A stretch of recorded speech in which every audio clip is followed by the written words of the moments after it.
And I'm going to hand our program over to Mr. Steve Edwards, who's Distinguished Chair and Professor of Advertising and Director of the Timberland Advertising Institute at SMU. And he is going to let you know a little bit about our panelists, and then we're going to have a rousing conversation about Chief Experience Officer. Steve? Thank you, Troy. So the customer's always been important to business, and we now have leaders in organizations who actually manage brand experiences. And is this a marketing function, information, sales, HR, PR, something else? That's my question. As I thought about this panel and a chief experience officer, I thought, what best embodies this job? And I thought, and I couldn't think of a single person, but rather a cast of characters came to mind, or rather, a crew. Some of you may be old enough to remember the Love Boat. Captain Steubing, Julie McCoy, the cruise director, Doc, Isaac the bartender, and Gopher. Each had a role in making sure that guests had a positive experience on board the fictional Love Boat.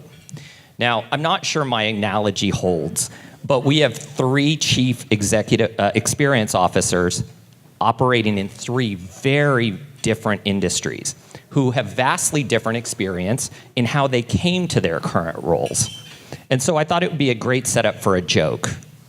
A soldier, an engineer, and a human resource manager walk into a bar. Before we find out how that ends, let me introduce you to our panelists. First, Robert Beatty, Executive Vice President, Customer Experience, GM Financial. So Bob has held roles in customer experience, remarketing solutions, customer service, marketing, and communication. He also oversaw specialty areas, corporate servicing. Prior to GM, he held various roles in Ford Credit. He worked in Frankfurt, Germany, after 6 years of service in the U.S. Army. So our soldier. Next, I've got Annika Fisher, who's replacing Vishal Bala, who could not be with us today. She is the Executive Director of Patient Experience for JPS Health Network. She's responsible for patient experiences and initiatives serving 1.2 million patients each year. What I found interesting was that Annika focuses her work on creating and connecting and enhancing human experiences broadly. And the way she does this is stressing systems improvements and training and consulting to facilitate organizational goals. She holds an MBA and a BBA in Human Resource Management and International Business. So our human resources manager, if you will. Our third to my right is Sharif Mityas. He is Chief Experience Officer of TGI Fridays, where he oversees brand strategy, marketing, operations, technology, and digital efforts. Sharif served as managing partner for JS Consulting and was Chief Experience Officer for Hollywood Video. He holds degrees in both aerospace and mechanical engineering and an MBA. So we have our engineer. All right, so with such variability in backgrounds, I thought we could begin by looking for commonalities about what these people do and what's their role in managing others' experiences. So that means my first question I'll send to Robert as to what exactly does a CXO do? I would have been comfortable just sitting here listening to you talk. It's entertained enough there. So I kind of had the unique pleasure, I suppose, of writing my own job description and designing my own department. So I think it's important, possibly for the bulk of our conversation, just that a smidgen of history about my company and our road to where we are. We're a Fort Worth-based company, headquartered in Fort Worth, I've been there for 18 years, 17 years. General Motors purchased my company, or the company I work for. Our focus prior to that was really in risk mitigation, so assessing risks so that we could lend at appropriate rates, and collections was a big deal. So far as you're lending money to subprime customers. Loyalty wasn't really a big driver of our business. I mean, people don't really come back saying, I really like that really high interest rate that I had last time with that company. And but we did find that delivering a real exceptional customer experience was just smart business. It was a cheaper way of servicing customers. So you'd answer their questions on the first time, and they wouldn't complain, and you wouldn't have escalated calls. So it just made sense. So we had a good foundation there. But after the purchase by General Motors, then our mission was really very laser focused. We were bought to assist General Motors in incremental sales of GM vehicles, and to introduce more competition into the marketplace for GM customers, so that they had more options. And really, the way that you measure success in that area in our line of business is in customer loyalty. And even there, just the word customer gets a little complicated in our business. We're an indirect lender, so people don't come into our office and talk to a loan advisor and get a loan. They go to a car dealer. And then we purchase the contract from the car dealer. So we really have two customer bases: the consumers that drive and pay for the vehicles that they lease or buy, and the dealers that ultimately channel us the business. So that all said, that's the history lesson and background. When we were forming the customer experience department, it was an acknowledgement that our secret sauce of being able to assess risk well and manage our portfolio it wasn't going to get us where we needed to be anymore, and that we really needed to be customer focused and customer oriented. And it was interesting when I was first approached about it. I listened to it. I think they talked to me because I think I've preached that quite a long time. And when I took on the challenge, my only question was like, "Are you serious about this? If we're going to do this, then this really has to be part of our corporate culture. This has to be a strategic initiative that's ingrained in our culture." And the answer there was yes. And so then it was just a matter of piecing together the puzzle pieces. So in my organization, then, in your introduction, you said I had experience in these departments. I have experience in these departments only since I made the department. With our traditional customer service inbound call centers, we have a couple of those that service customers that are in need of questions or answers and solutions. Unique to my industry, we have a remarketing department. GM Financial is one of the, if not the largest seller of used vehicles in the wholesale marketplace in the world. This is a function of all the off-lease vehicles. We'll have about 500,000 off-lease vehicles come back to us this year that we have to market to dealers. So we have a large dealer customer base that we service to there. That department, and then marketing and communications. And just one more quick tidbit of the history. Again, as AmeriCredit, we were a very rudimentary company, very effective, very lean. Our marketing department consisted of all of, I believe, 4 people. Now we're somewhere around 75. And that was built up over the course of last 7 years, I'd say. So we really saw that as the area where we had the most to grow and most to gain, and we wanted to leverage digital platforms to really spearhead our customer experience. So marketing and communications then became part of the customer experience department. And then a kind of an administrative department that does a lot of our project management. And then they also run a couple of our unique programs. Like we have a financial literacy program that we that we deliver worldwide or nationwide, and are looking to digitize that. So this department runs that. All right, so we've got a breadth of task, duties, and responsibilities. Sharif, you are on the front line of with your organization where you're customer facing, you're public facing, and so how does that role at Fridays change or is the same? Yeah, I mean, for us, first of all, I hope the three of us walked into a Fridays bar, not just any bar. Just be very clear on that right off the bat.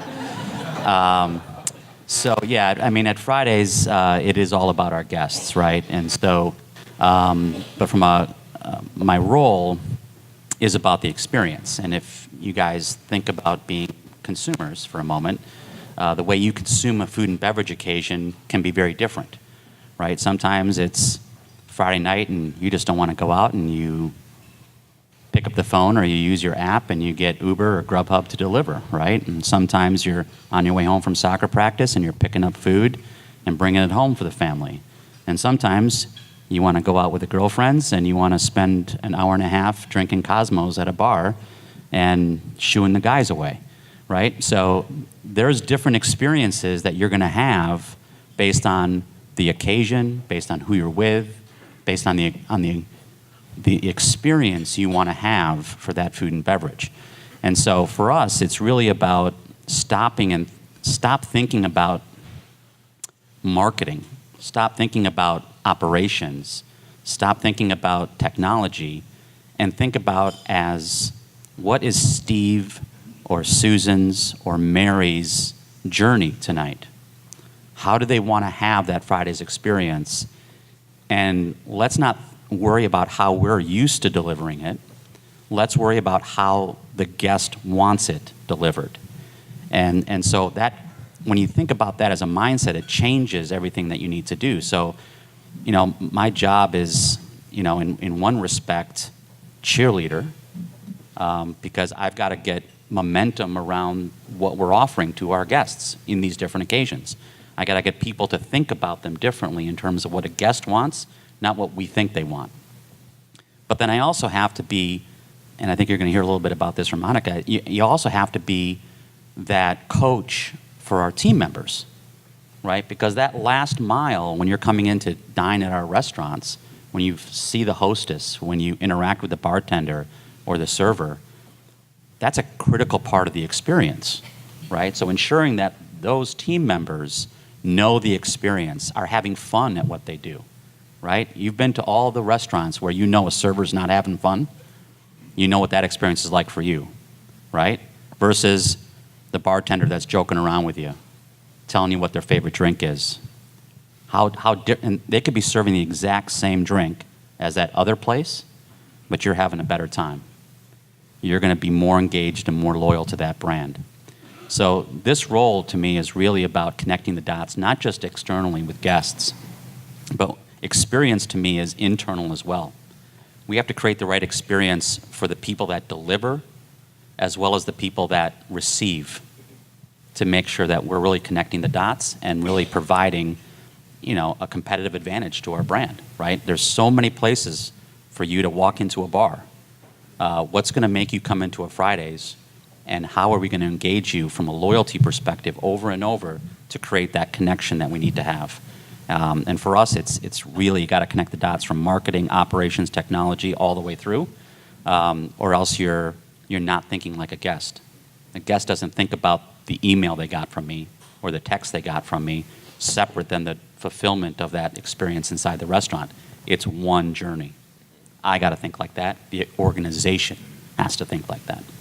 So that's a big job to be able to help an organization have a unified brain, right? I mean, think with one brain. Right. How does that change, Annika, when we take this into a healthcare provider environment?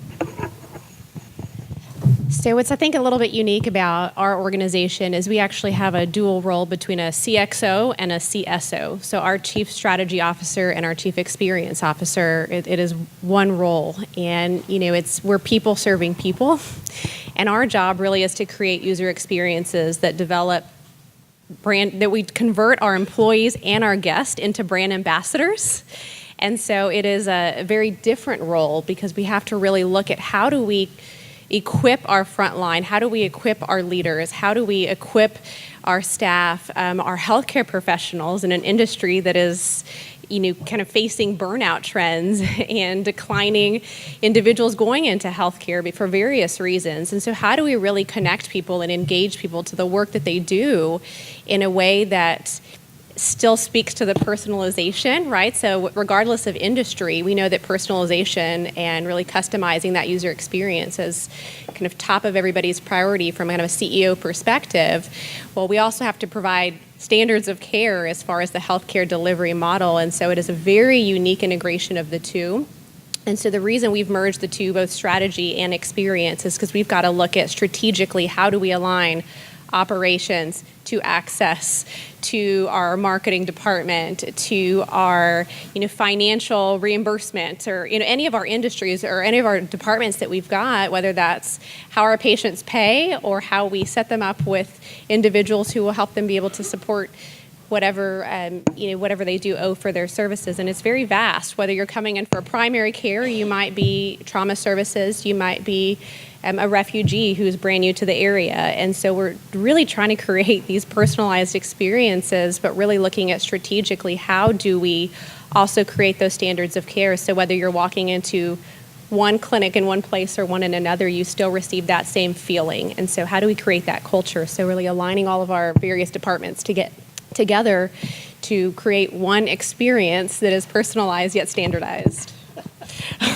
So you've got these competing things happening in advertising and marketing. We talk a lot about personas, right? We're delivering this experience toward a given person that embodies whatever it is. But yet, how do we standardize that in a way that they don't feel like it's standardized? I'll just open it. Yeah, I think the way to do that for us is you need to really understand the process by which you personalize, and I'll explain that. If I know a lot about a certain guest, I know based on their purchase behaviors, based on what they've ordered, I know they're probably married, I know they have 2 kids, I know they like to order, usually they go out on Friday nights. So I know a lot about that guest. Being able to personalize something to that guest, even from a marketing perspective, to send a very personal email with a personal, whatever it is, offer or sneak peek at a new food item or a new drink, creates that engagement, that personal touch. But the process by which I collected that information and then fed that information through the analysis and then created the outreach, that you can standardize, right? There's tools that do that.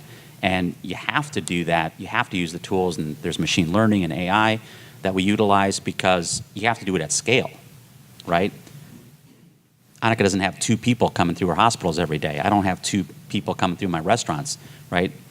Bob doesn't have two people making car loans every day. We service 750,000 people every day across our restaurants. So you have to standardize the processes and the tools to create the personalization at scale, or else there's no chance to pull that off.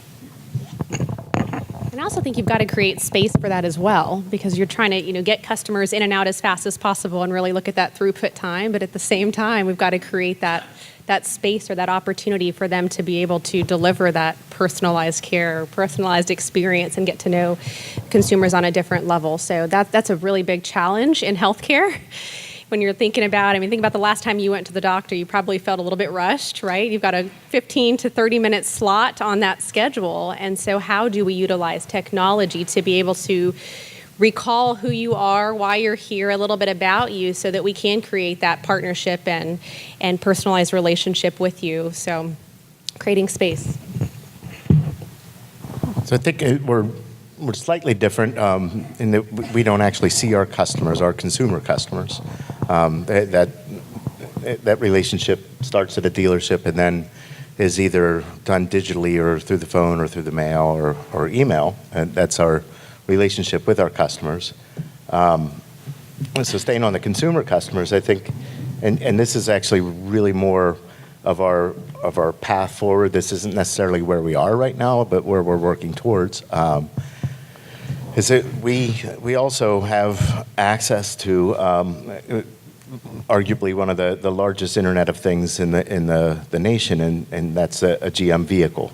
They come equipped with OnStar. They're computers on four wheels. That there is an absolute ridiculously large amount of information that is being gathered literally by the second by these vehicles and about the drivers.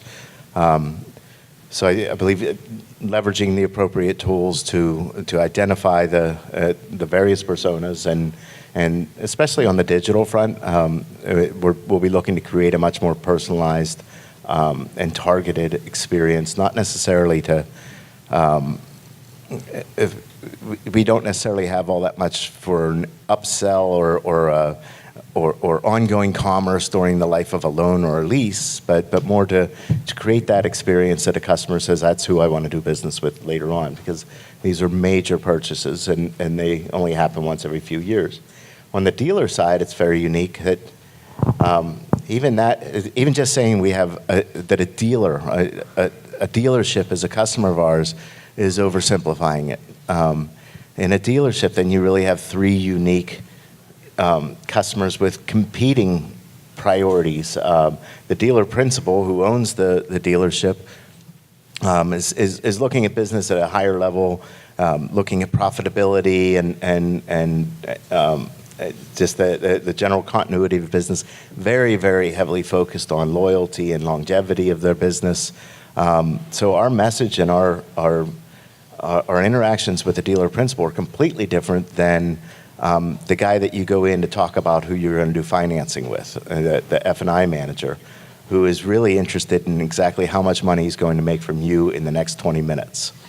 And that is a dramatically different message. And what we're selling, they're not necessarily, that F&I manager isn't all that interested in knowing doing business, sending that business our way is going to bring him back to you in 3 years. So we have to create another compelling story for that person. And then the sales manager is a completely different animal in its own right.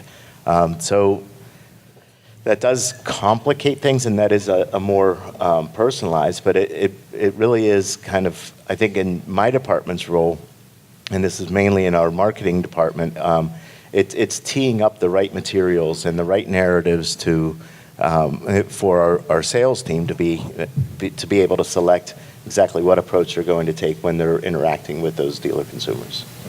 And the different levels of them, right? Okay, so then each of your organizations has created this role and justifiably then believe that the customer experience matters, and so we're putting customers at the forefront. So Sharif, describe a little bit about where you sit in your organization. And we heard Bob talk about the importance that he would only do this if there was the right corporate culture and there was buy-in here. What's your experience at Fridays? Yeah, very similar. I mean, when we started this role, it was only earlier last year, and it was really, again, a mindset change that said, very similar to Rob's point, we have to rethink how we organize ourselves and how we do what we do for our guests and our team members.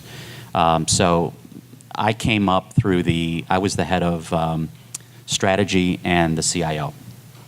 And so for us, I obviously had a lot of cross-functional work that I was leading already across the organization as the chief strategy officer. And then obviously all the things that we're doing, because everyone walks around, team members and guests, with one of these. And so engaging guests from a technology and digital perspective is a natural part of everyone's experience today. And so kind of going up through that, we then talked to my CEO and the board around how do we really continue to create that kind of connection across the organization with this new role, the Chief Experience Officer role. And so I report to the CEO still. I have responsibility, like I said, for now marketing, operations, technology, digital, and strategy. And so it's really connecting the dots. So, having an understanding on what we need to do and then breaking down some of the organizational barriers. So the first thing I did, for instance, is I had a digital team, right? All the folks that come up with these cool things where, you can be in one of the GM vehicles right now and get Friday's food, right? We're on OnStar on the GM Marketplace. You can sit at home and just tell Alexa you want Jack Daniel's ribs delivered. Don't even pull out your wallet. You just say, put it on my Amazon Pay account, right? All those cool things are part of the experience. But then connecting the dots with the marketing side and the fulfillment side is really where this happens, right? And so my digital team, the first thing I did was I disbanded them because we couldn't think about just having the digital team anymore, right? We have to think as a customer, and the customer interacts digitally when they're in the car, when they're at home, and when they're in the restaurant, right? So my digital team now is spread across the organization, right? I have ops people throughout the different functions. I have ops people sitting in marketing. I know that's heresy, right? But thinking about sending out, here's a marketing thing I want to do, here's a campaign I want to do, here's an ad I want to do, not understanding the impact that that's going to have on the guest at that various point in their journey is a miss, right? So organizationally, you got to change. Culturally, you got to change how you think about what you're doing. For us, it started with my role and then cascaded down to the organization as I made moves between groups to really think about and align ourselves around customer journeys versus functions. And so that really starts changing the mindset. Again, you have to change it internally first because then people start walking the walk, right? And they start believing that what they're doing is now focused on Steve versus Mary versus Susan, which is where their heads need to be to make this work. When that seems to be quite critical to have the authority to break down those barriers and be able to dictate or cheerlead or however you create that buy-in for that customer-centric approach across the organization, right? That it's critical. Yeah, I mean it's the only way to do it, right? If you're just putting in the role to say you've got the role, it's going to fail miserably. Kind of the CEO, the board, the executive team in totality have to be champions for this mindset change. The role is just putting someone there to one throat to choke, right? Because you have to have accountability on we're going to drive this and it's going to be different. But everyone's got to get on the boat. Well, Annika, how does JPS support your role in this same way? What kind of tools structure does that at JPS? I think the CXO role in healthcare looks very different. So it's historically kind of been patient-centric, and so it kind of lives alone. This is the best place that I've seen it set up as far as structure goes. It does report directly up to the CEO, and as I mentioned, it is strategy and experience. And so having that direct alignment, everything that we do, we have hundreds of departments that touch that consumer. And so we don't have a lot of oversight over those departments. And so it's a very relationship-based role. So if you don't have that operational leadership or any of those key players like a CEO who can really become your partner in that journey, it's very hard to get work done just because we don't have the departments that directly roll up to us. We have a couple, but not every single arena. So having that CEO alignment and really that support of we are the voice for our internal consumers and our external consumers. And our external consumers also includes our county, right? So we've got lots of people that we're trying to make sure that they're in the loop and included. And so that alignment has been really critical to being able to achieve our success. So even as a internal communications piece, it's massive, right? Bob, you look like. No, I think the role of customer experience at GM Financial. I'm really pleased that the progress it's made, and what's important for our success there is. So I said on the executive team, I'm not. I don't know how to say this. properly. Like I wanted to make sure that I was avoiding eye rolls when we started talking about customer experience at the company. You know, and I can remember saying, like, I don't want to be misconstrued as the chief hugger around here. That this is an integral part of our success. So I sit on multiple committees inside the companies running the business, our pricing committee, our residual values committee, and I'm missing a meeting right now of a quarterly meeting with GM leadership and GM financial leadership because it can't just be me and my team looking at the customer experience and how we can optimize that. Oftentimes I think that I'm kind of the why person of explaining why to many of my counterparts in the business, why customer experience is important, why some things need to change in the way that they're doing business, why we need to invest more heavily in certain technologies. But on the flip side, talking to my people and my team members and explaining why we need to do certain things to support the business. And for me, it's the tightrope walk of not being disingenuous on either side, of saying, okay, we need to run a business and achieve business objectives, and then on the flip side, saying we need to create this remarkable customer experience that we can all be proud of, and finding that, and I think there's a huge overlap where those two areas overlap, and making sure we define that area and thrive in that area. Mm-hmm. Well, so we're hearing a few things about, the customer's great. We need to do this. Customer experience matters. And yet, there has to be buy-in, there has to be the right corporate culture, and there has to be a recognition of business practices and cheerleading with an educational component within the organization at the same time. So what are your biggest challenges, either within operating as a chief experience officer within your organization? Well, for us, as I mentioned up front, I think the biggest challenge is I can't control every experience. You don't control the driver who takes the I don't control the driver. I don't control the bartender in Fort Wayne, Indiana, and that's painful because, as you all know, as marketers in the room, as soon as you have a not so great guest experience, they're telling the world. It's not just the reviews, it's Facebook, it's Twitter, it's shouting from the rooftops, right?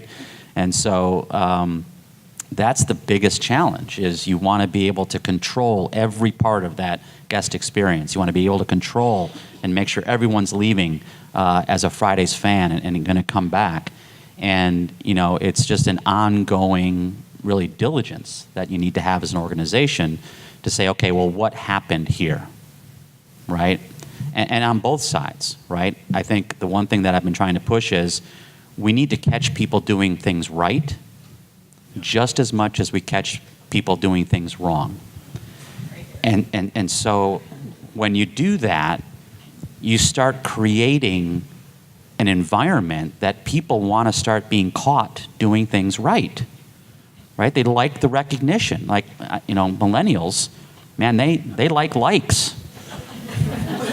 Right? When we send stuff out about, look what this person did, look what this hostess did, look what this team member did, and other people can like what they did. Man, they love that. Right? I have an 11-year-old that loves that.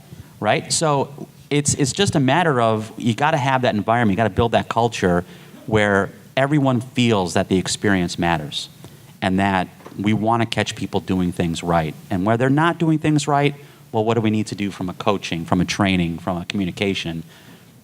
But you got to balance it, right? This can't be just stick. What did you do? That guest left and blew us up on Twitter. No, it's like, look at what this guest said. They said Mary was their server, and they love Mary, and everyone should come into the TGA Fridays in Ohio because Mary will serve you in the highest quality fashion. How do you think that makes Mary feel when we point her out to the entire organization that she's doing something right? Yeah, and that's really a constant ongoing training and recognition All the function time. there. Yeah. Monica?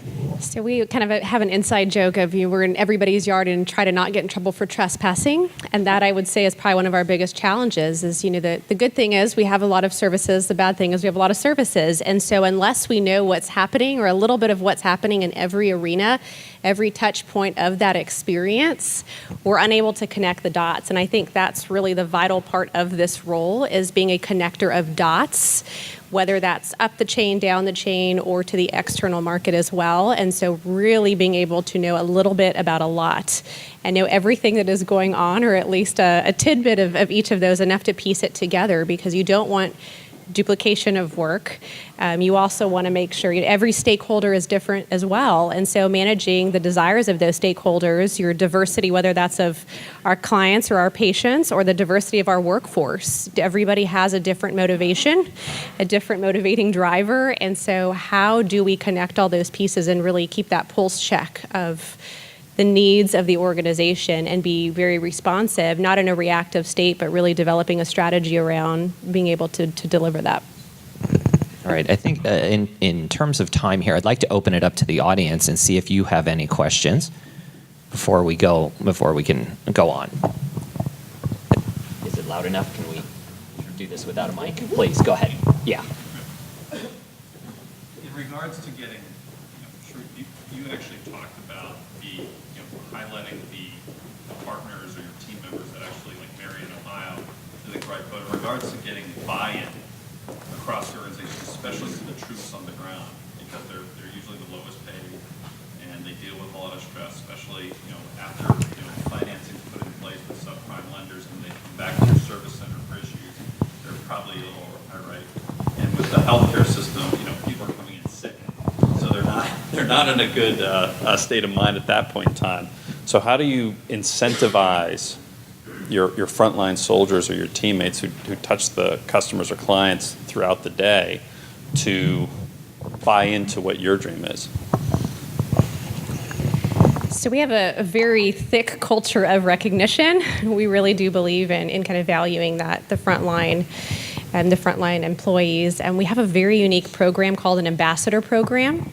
These are individuals who do not hold formal leadership roles, but we engage them in leadership type of activities to really help them to feel connected to what is going on at that high level and really give them that sense of ownership.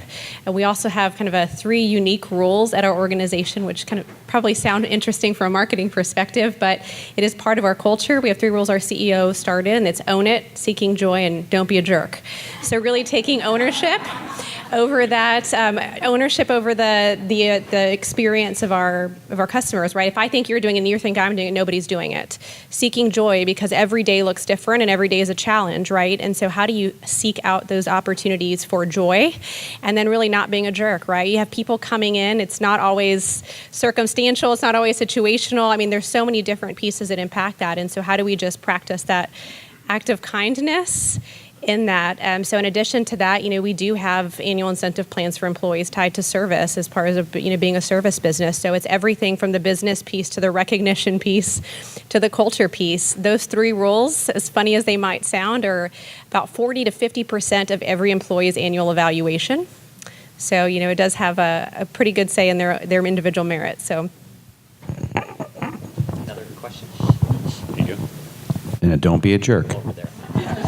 Never. Hello, my name is Toria Frederick. Thank you so much for sharing your time today. I have a question, particularly for those of you who are working in service industries as well as a retail industry. I find it fascinating with the role of the experience officer being able to help manage that experience at multiple touch points, and particularly in an environment where you can kind of manage the experience. What advice do you have for those in more general industries, CPG industries, et cetera, where you have even less control of the environment and the touch points and the retail experience? What advice do you have for those who are trying to help manage the consumer journey? Well, have a little bit of that, and insofar as we survey our customers comprehensively. We have a very end-to-end voice of the customer program, and go figure, like right after somebody originates a loan or a lease, their level of satisfaction is relatively low, or it's lower than that. That's the lowest point, and that's because I think everybody who had a great dealership experience is already standing up in this room. Not many people have a real good dealership experience, and we don't own the dealerships.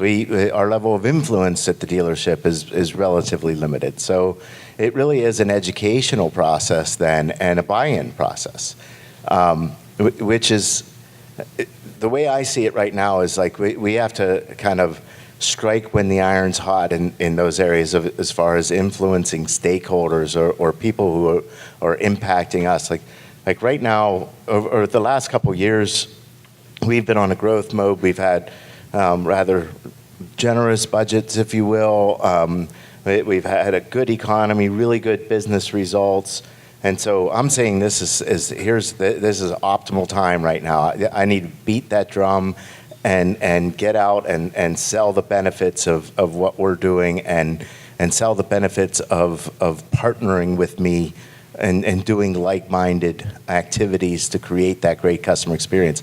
Because, knee deep into a recession, to me, that's what I see my role as right now, is making sure that my department has proven its relevance and proven its value before a recession comes, or before the budget tightening season comes, because it will. It happens to all of us. And at that point, if I can get my partners that I don't have direct influence over, bought into saying, okay, this stuff he's saying actually makes sense now and later, then I think we all then stand a better chance of leveraging the great customer experience that we collectively generate to continue to do well. I think we've got a question way back here in the back. Hey, great panel. Thank you, all four of you. Can you talk about the relationship between the Chief Experience Officer and the Chief Marketing Officer? Do you see the Chief Experience Officer replacing the Chief Marketing Officer? Are they redundant roles, or do you think they're distinctive roles? We're always going to have both of those. That's a loaded question for this room. I think, and we had talked a little bit about this during lunch, I think it's going to vary greatly by industry sector in terms of how that evolves. I think in highly kind of media, marketing-driven industries, I think you're still going to need a CMO. I think the function and the breadth of what needs to happen from a marketing perspective. Now, that doesn't mean that CMO potentially reports to the CXO in the future, that there's not potentially a greater connection that happens in the future. But in other industries, you may not need a CMO anymore. You may need kind of still a head of marketing, but again, connected into the experience role or the experience organizational structure, because I think it is going to become much more important, especially as consumers are really expecting brands and products, services, whatever you want to say across industry, to think of them as more of from their lens, right? Consumers, again, don't think about my marketing team and think about my operations team and then think about my technology team. They think about, I'm going to Fridays and my occasion and my experience. So we need to think differently, again, around how we organize and the people we have in roles, because either you conform to your guests and to your consumers, or you're going to lose them at the end of the day. So I think it's going to be very industry specific. For us, I have a wonderful VP of marketing, and she's awesome, and she is going to continue to do what she does within the realm of experience. We'll take a couple more. Sorry. Oh, get one on. We'll take a couple more questions, but before that, I think this is Brad's question is important for this room. So I would like to hear each of the panelists go ahead and answer that distinction question. I do not yet see the convergence of a CMO or CXO, at least in the healthcare realm. The marketing piece really is, we are very integrated and very collaborative because the feeling the brand creates, but there's also has to be someone on the front line really managing the experience that aligns with that brand. And so making sure that what we say we deliver is actually what we deliver is still very separated in that service business, or at least in the healthcare realm. So I don't foresee that convergence happening at any point soon, but I do see the integration is pretty vital. We continue to meet with our VPs of marketing, our VP of marketing at least every week. And so we do have a very close relationship with that. As I mentioned, the brand and the experience can be separated to people, right? And so we want to make sure that there is that alignment. And so you have to have that front line day to day, but also the managing of the reputation in the community. So our CMO is on my team of reports, and again, that was by design when we put together the CX organization. We talked about this at lunch, and I think for 70% of the CMO's activities, I think it's really properly aligned in CX. Again, leveraging the digital platform to deliver a great customer experience. I find great value in having my team sit together and know each other's problems and challenges, and collectively find solutions for each other's problems and challenges. So CMO can be a vehicle to positive change in other departments inside the CX organization. That said, a lot of the effort there in the marketing department and communications, the content, is directed at facilitating the sales process. And sales for us is going to car dealers and saying, here's why you should send customers our way, or here's why we should be your banker and finance your dealership operation. So I think I take a back seat as far as customer experience in that role. It's more sales facilitation, and so I'm not sure. They'll never be anything less than co-joined twins, if anything. But it doesn't necessarily have to reside in customer experience. But you definitely want to have people that get along doing them. So. I know we had one question right in the middle of the room. Thank you. Great presentation today. I wanted to ask, and maybe this is best for Sharif. Thank you. When it's tough to measure the customer experience, and you've got to measure it to improve it. When you're mapping your customer journey and so forth, beyond observational research, what type of quantitative work do you do? What type of market research do you do to really? You've got the challenge of asking a consumer to try to remember 3 steps back what happened. And I've been in a situation where I've seen 24 touch points, and 3 of them accounted for 95% of customer satisfaction. And how do you find those? Yeah, no, great question. Frankly, we've done a lot of, I would say, trial and error in that space, right? Because you collect customer data a lot of different ways, right? We do it within the restaurant, we do it online, we do it through our loyalty programs. I think the one thing I've found is that there's areas where, again, you're seeing, as you think about the metrics you're collecting and the customer feedback, areas that are pain points that you're trying to create a better experience, right? So there's the initial piece that says, the pain points when someone doesn't have a good experience, they didn't get their second drink. They waited for their check to get paid, right? So, okay, I'll allow you to do that on your app. You don't have to wait for the server. Order the second drink, mobile pay for the bill. So I can take input like that, and I can remove friction that creates a bad experience. But overall, we've kind of resolved on the fact that the number one metric we look at that tells us we're doing a good job from a customer experience perspective is frequency. right? We start every day with 0 guests. We have to earn the right for people to come into our doors every day. And so if I gave them a good experience, if I gave someone a great experience on their first visit to us, there's only a 40% chance they'll come again in the next 3 months. 40%, right? I have to give them a great experience 3 times before that number goes up to 80%, right? So you can't have just one good experience. You got to have a lot, and you got to be consistent, and that generates loyalty, and then that generates frequency. And frequency is the name of the game, right? If you drew a 5-mile radius circle around every Fridays in the country, there's 200 places for a guest to have a food or beverage.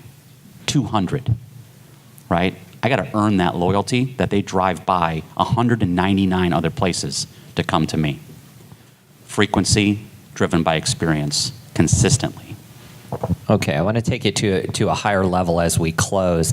And just in looking at the CXO role, what advice do you have for anybody out there if they're in a company who's thinking of implementing this role? Or I'll ask 2 questions and you can answer either one. Or what do you wish you had known before you had taken on this role?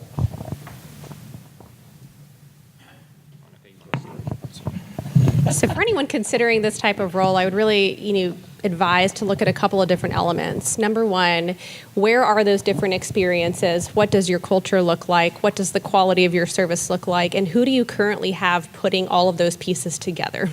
Mapping that customer journey, really looking at all those elements to really create that value. Number two, really figuring out where does this role need to sit in order to be able to carry weight and deliver outcomes, I think is key to looking at that. And thirdly, really hiring for fit of your culture, because this role, regardless of industry, is a relational role. This person is talking to a lot of people, whether that's your end consumer when you're out visiting locations or whether that is your executive team. And so really finding that right person, the right fit that embodies your culture, because I think that is really crucial and critical to the success of that role within your organization. Yeah, I'll echo that second point, because I think right now in my company's journey and venture into customer experience that I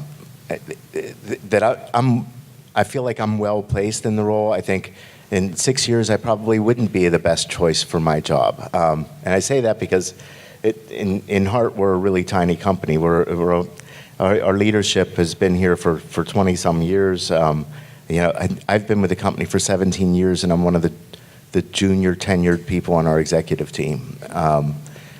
Which is really quite unique, and we are a face-to-face, sit-down and relationship. I know you, you know me.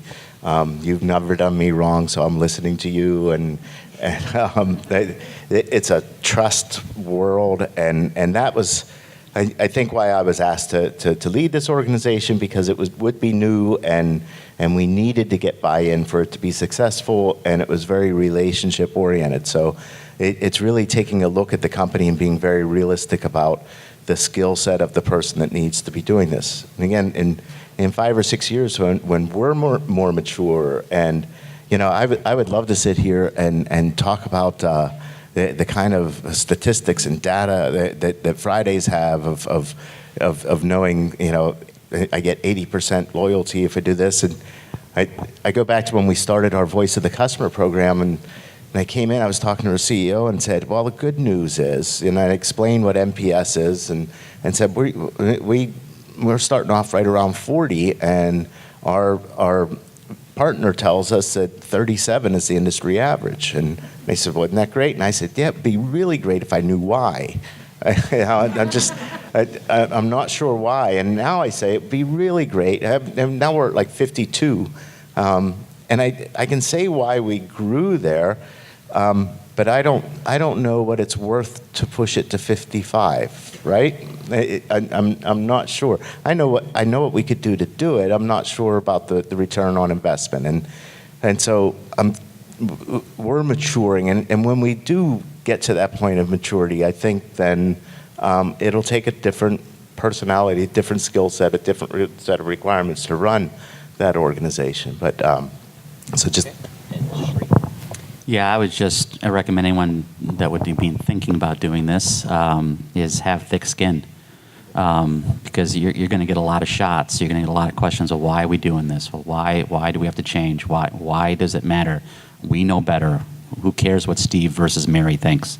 But you got to plow the road.